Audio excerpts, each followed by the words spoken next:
So here's something else that I was doing on the Lotus V8 whilst getting ready to look at the cam belt timing. You can probably see other cars in the background we've got in the garage here. So it's good to make sure you've remembered the designation for the cylinder numbering on your engine, especially when you need to know where cylinder 2 is on the right hand bank to do the cam belt timing like we've just been looking at. So I've made a little diagram, which is something we often do. So we can see here cylinders are numbered from the front of the engine, so we're looking from the flywheel here where the transmission will be, where exhaust will exit via turbos from the sides here towards where I am with the camera. So the front of the car and the front of the engine is in front. And we can see that the right hand bank, the cylinders are numbered 1, 2, 3 and 4, and the left hand bank, the cylinders are numbered 5, 6, 7 and 8. And the diagram is actually right because the right hand bank is slightly farther forward towards the front because clearly you need to be able to connect the pistons to the crankshaft, and the con rods for each of the pairs of cylinders, like you can see here, 1 and 5, 2 and 6, 3 and 7 and 4 and 8 all share a common journal. So there'll be 4 journals, 4 big ends on the crankshaft, each supporting 2 con rods and a piston up inside in each V. Now the other important thing, which you may well have seen on the Project M71 website, is the fact that like most high performance V8s, the Lotus V8 is a flat plane crank V8. So this means that all 4 of those big end journals that I've just mentioned are in one plane, they're in alignment.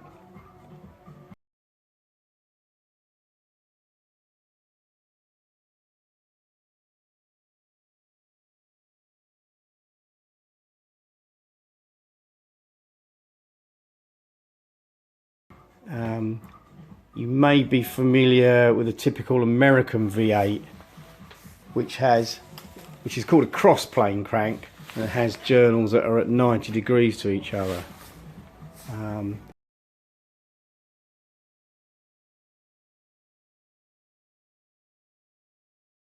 This means obviously that the pistons will arrive at TDC at different times in relation to the rotation of the crank, and therefore the firing order will be different. Now that's the other thing that I've written down here.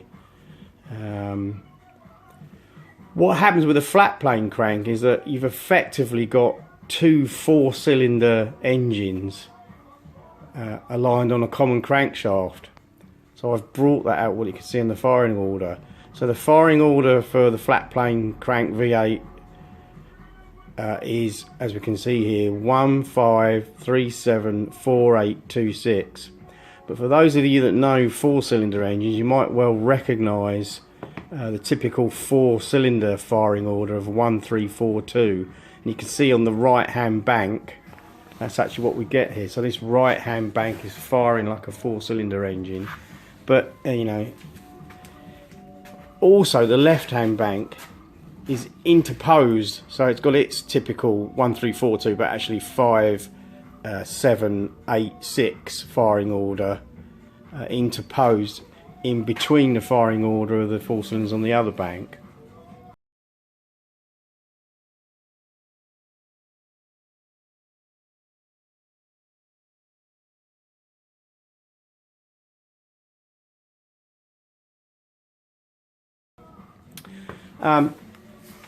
This is very important because it affects how the engine will rev, how balanced it is, and also the engine note. So you'll see a section on the website about this. American V8s, okay, they're well known for their burble, but if you look at the firing order on a cross plane V8, it is moving from side to side across the 2 banks and up and down the engine.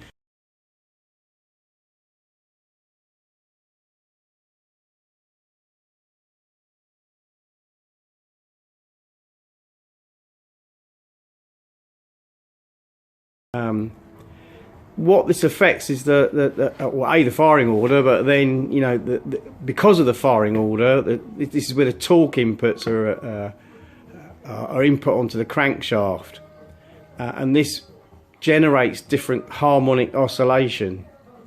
So although you get this burbling sound of American V8, you'll get a more regular sound to a flat plane crank. But this means that it's more harmonically in balance, and that you can rev it higher and tune it to a higher degree. So you can see some more on the firing orders on the cross-plane V8 on the Project M71 website here. I'll put a link in the description on the video. But the key thing about the unbalancing and the burble that you hear is that in each of those possible, what have we got, 1, 2, 3, 4 different possible firing orders, all of them result in 2 subsequent firing cylinders being on the same side of the bank of the V8. So we've got a right, left, left, right, left, right, right, left. We've got a right, left, right, right, left, right, left, left. And as it makes a point down on the bottom of the right there, when you get 2 pulses from the same bank, they tend to add together and produce you know, that familiar note from the high pressure wave in the exhaust. I'll put a link to this YouTube channel. This guy's got some excellent demonstrations of firing orders and subsequent exhaust note patterns. So here's the cross plane V8. You'll be able to see 2 cylinders firing on the same bank subsequently. There.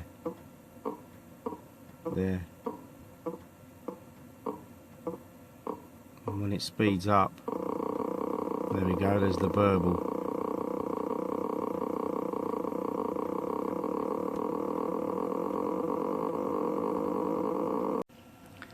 And it's not such an issue with turbocharged V8s, although still would be a factor in designing the collector from the primaries on the exhaust manifold to the turbo.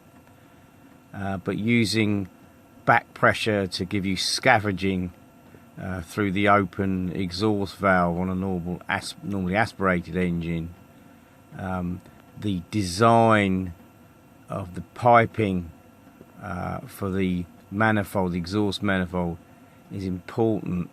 And because you weigh with the cross plane V8, you've got this strange firing order with 2 subsequent cylinders firing on the same bank. It's difficult to get the normally aspirated exhaust manifold to scavenge properly, and would need cross piping from one bank to another. So you can imagine how difficult that would have been on a racing engine. Think of the V8s that you would have seen in Lotus cars, in Team Lotus cars, and other cars. The most obvious version being the Ford DFV, the double 4 valve, which of course is a flat plane V8. But if it had been a cross-plane V8, it would have been, you'd have seen some very strange exhaust systems at the back. So for all the reasons we've mentioned, you know, racing engines, high-performance V8s are all cross-plane. Well, I just did some searching there, and I found that the new Bmw M5 has a cross-plane V8, strangely, when the previous one was flat-plane.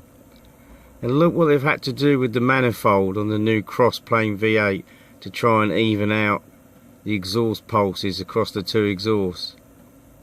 What a mess. Imagine that out the back of a single-seater racing car. I don't think so. And in comparison, there's a Cosworth DFV exhaust manifold. I know which one I like. That's looking pretty beautiful there. Two 4-into-1 systems, all with equal length primaries. Flat plane crank. And here's a similar Cosworth DFV exhaust manifold in situ in a McLaren M23 single seater. Okay, the YouTube channel is William Mosler. Like I say, I'll put a link to his channel. But here's the flat plane crank V8.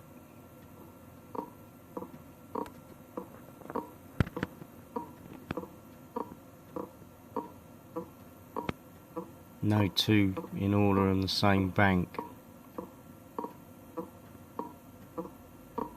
So this is what the Lotus V8, DFV, Ferraris are like.